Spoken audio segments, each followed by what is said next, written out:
Bonsoir. Bonsoir. Aujourd'hui, mon groupe proposait de... Bonsoir. Aujourd'hui, mon groupe proposait de Montfleury Staël, Victor Figaro John Cliff, Mathieu Chris et moi, Oxy Spliza, allons après avoir posé les problèmes auxquels Haïti fait face, proposer des moyens pour que celui-ci sorte du chaos économique et sécuritaire. Haïti, officiellement République d'Haïti, État insulaire des Grandes Antilles, est le premier pays à vaincre à s'émanciper des colons français après plus de 3 siècles d'esclavage lors de la Révolution haïtienne de 1791 à 1804. Une révolution qui, au départ, n'était qu'une simple revendication de l'égalité politique et sociale des personnes de couleur libre pour au final aboutir, après 13 longues années de lutte, à la déclaration de l'indépendance et de ce fait devenir le premier pays mort et libre. Cette île devient dès lors une lueur d'espoir pour tous les autres pays. Cependant, malgré cette révolution prospère, nous constatons que les révolutionnaires n'étaient pas complètement préparés pour diriger le pays. Cette tâche leur était encore plus difficile lorsque les pays colonisateurs, se sentant menacés et insultés, refusaient de reconnaître leur liberté et avaient mis en place des dispositifs afin de freiner son développement. En plus de cela, une inégalité prenait place dans la société et les relations au sein de l'État devenaient de plus en plus compliquées. En effet, peu après l'acquisition de l'indépendance, le premier chef d'État haïtien, Jacques Dessalines, fut assassiné par ses propres compatriotes au Pont-Rouge. Aujourd'hui, plus de 200 ans après l'indépendance, Haïti subit toujours les conséquences de tous ces conflits. Ce pays est dévasté, appauvri et ne parvient à fonctionner par lui-même. La bourgeoisie qui devrait contribuer au développement du pays est formée d'étrangers qui jouissent entre eux des richesses de ce pays. L'état actuel d'Haïti fait remettre en question la possibilité d'un éventuel changement. Cependant, avec de la volonté et de la solidarité d'un minimum de personnes, cela nous permet de croire qu'un changement pourra être effectué. Mais étant donné notre adaptation et résilience à toutes ces perturbations, voulons-nous réellement contribuer à ce changement? Quelles sont les causes pour contrer ces événements? Que devons-nous faire et comment devons-nous nous s'y prendre pour sortir du chaos économique et sécuritaire en Haïti? De nos jours, les dirigeants d'Haïti mangent d'os au rythme de la corruption. Au plus haut de l'État, on sous-facture les contrats et on invente des projets souvent imaginaires pour détourner et voler l'argent public. On boit et consomme du café pour des millions, même les promesses coûtent cher de ce pays. Haïti est un pays meurtri par la corruption des élites, avec des villes sous les détritus, sans infrastructures urbaines, sans système d'eau potable, sans école, sans entretien et perspective. C'est un pays où les plus médiocres occupent les plus hautes fonctions de l'État et vivent dans l'opulence de mirobolants privilèges qui leur sont octroyés. C'est un pays où les plus honnêtes et les plus méritants sont ridiculisés publiquement quand l'ignorance et la malhonnêteté deviennent des valeurs collectives. C'est un pays dont les jeunes, à force d'être négligés et laissés pour compte, n'est animé que d'une obsession de l'époque. La corruption est une problématique majeure. Il ne s'agit pas de phénomène nouveau. Elle a toujours été présente, mais son niveau a varié en fonction des objectifs et des priorités des gouvernements en place. Selon ce que renseigne l'histoire, après l'indépendance de 1804, le commerce du pays fut passé entre les mains des anciens libres, dont la plupart mulâtres, qui, au temps de la colonisation, jouissaient déjà d'une certaine aisance dans le secteur économique. Victime elle-même de la lutte contre la corruption, contre l'esclavage, elle s'est empressée de reconstituer sa richesse. Motivée à ne pas perdre plus de temps, elle a négligé l'aspect de la production industrielle pour ne faire que du commerce. Ce sont ces circonstances qui ont déterminé la naissance et la perpétuation de la bourgeoisie marchande, appelée aussi bourgeoisie compradore. Cependant, depuis les années 1990, la problématique semble avoir pris de l'ampleur.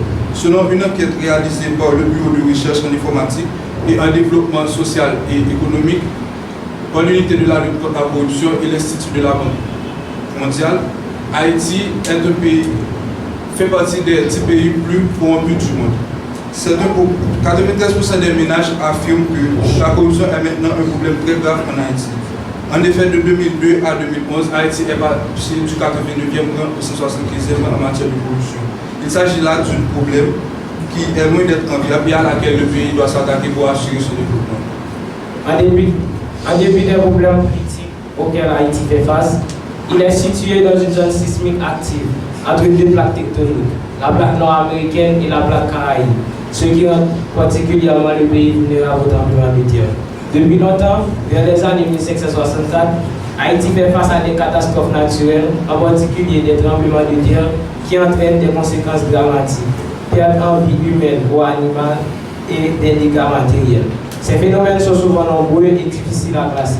Parmi ces phénomènes, ceux qui ont le plus touché Haïti sont le séisme du 12 janvier 2010, l'ouragan Mathieu en 2016 et le séisme du 14 août 2021. Le séisme du 12 janvier 2010, surnommé le séisme meurtrier, passé aux environs de 16h53, avait une magnitude de 7,3. D'une durée de 30 à 40 secondes, il a causé la mort de près de 500 000 personnes, dont des intellectuels de grand calibre qui prendront du temps à être valablement remplacés. Les pertes et dommages dans la même année s'estimaient à 7,8 milliards de dollars américains.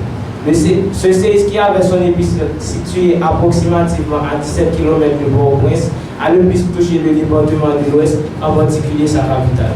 6 ans plus tard, en 2016, l'ouragan Mathieu vient faire ses propres ravages dans le Grand Sud, composé des départements du Sud-Est, du Sud, des Nîmes et de la Grande-Est. Accompagné de fortes pluies, de vents violents et de marées meurtrières, il a presque complètement détruit 200 000 maisons, laissant 1,4 million de sinistrés. Les pertes et dommages s'estimaient à 2,8 milliards de dollars américains. La perte de presque toutes les récoltes s'est produite dans les départements du Sud et de la Grande-Est. Le 14 août 2021, vers 8h30, un séisme d'une magnitude de 7,2 vient détériorer le niveau de vie des habitants du Sud, qui se révèlent encore des conséquences de l'ouragan Mathieu en 2016. Survenu dans la commune du Petit Côte, de Nîmes et de la péninsule de Tiburon, causé par le déplacement de la faille d'Henri Plantin, il a causé la mort de près de 2248 personnes, 12 763 blessés et 329 personnes portées disparues. De nombreux dégâts matériels ont été notamment constatés.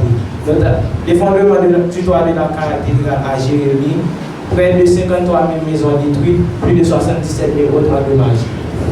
Après ces différents dégâts causés par cet tremblement de terre, plusieurs millions de dollars d'engagés par la communauté internationale furent envoyés à Haïti.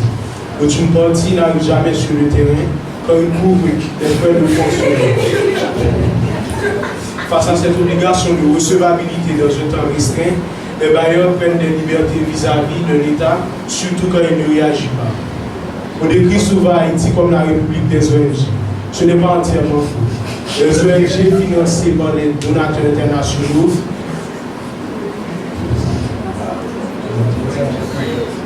rendent parfois très peu de compte à l'État haïtien. En faisant cela, on marginalise l'État et on le met en situation de faiblesse vis-à-vis de sa population.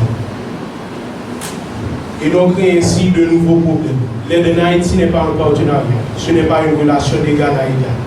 Ce qui veut dire que l'argent qui arrive, l'État haïtien a peut-être perçu 10% en soutien budgétaire et la plus grande partie est dirigée vers les ONG internationales et même pas 1% aux ONG locales.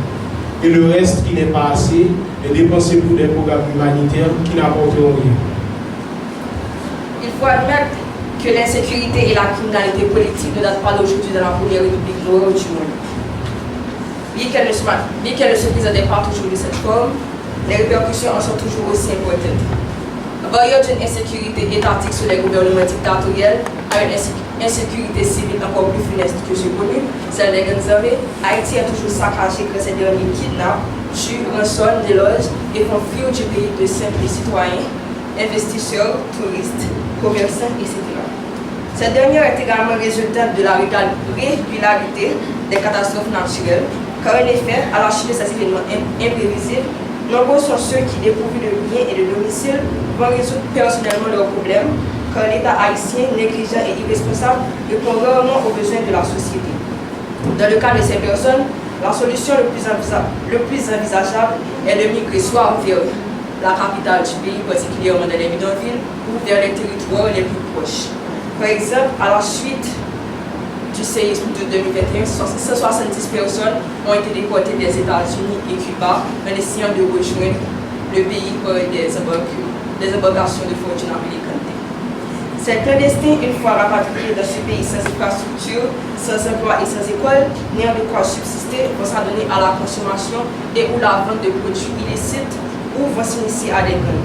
Et ce sont ces gangs qui actuellement font vivre un calvaire à la population. Haïti n'est plus la perle des Antilles.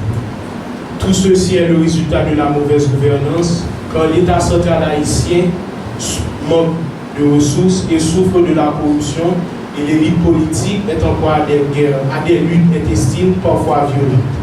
L'État haïtien devrait valoriser l'éducation quand elle est la base d'une société et elle encourage la perfectibilité de l'eau. Pour résoudre les problèmes de la corruption, il faut s'assurer que les nominations à des postes de responsabilité soient faites par les bases de critères objectifs en tenant compte de la compétence et des expériences professionnelles. Il faut élaborer et mettre en œuvre une réglementation pour rendre transparentes les modalités des financements de campagne électorale et faciliter à la société civile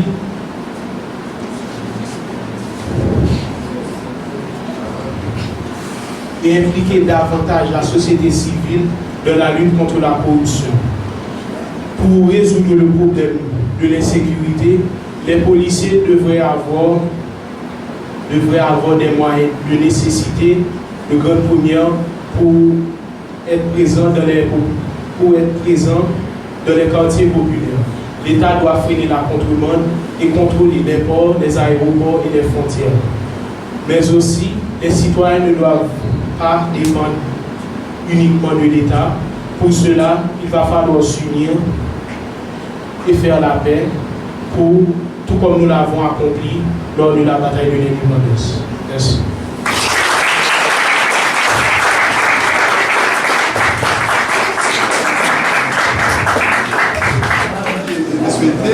Qui parle de gestion de déchets parle également de maîtrise de son territoire. Donc il va maîtriser le territoire, donc c'est ça le problème.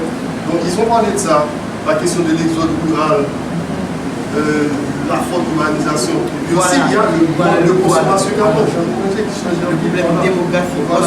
Or l'état d'émission, l'état des on a perdu la maîtrise de notre environnement, de notre territoire. Oui, nous perdons maîtrise en termes de gestion des déchets, nous perdons en termes de loi.